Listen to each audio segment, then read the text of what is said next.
لم يكن الذين كفروا من أهل الكتاب والمشركين منفكين حتى تأتيهم البينة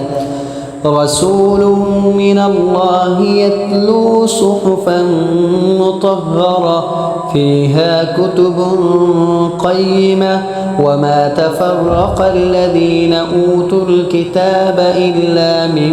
بعد ما جاءتهم البينة وما أمروا إلا ليعبدوا الله مخلصين له الدين حنفاء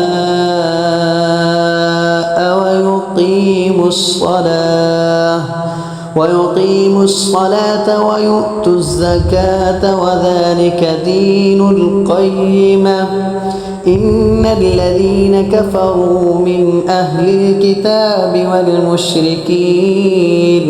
في نار جهنم خالدين فيها أولئك هم شر البرية إن الذين آمنوا وعملوا الصالحات أولئك هم خير البرية جزاؤهم عند ربهم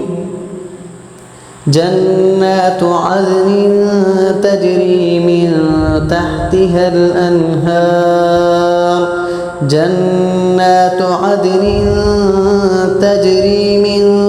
تحتها الأنهار خالدين فيها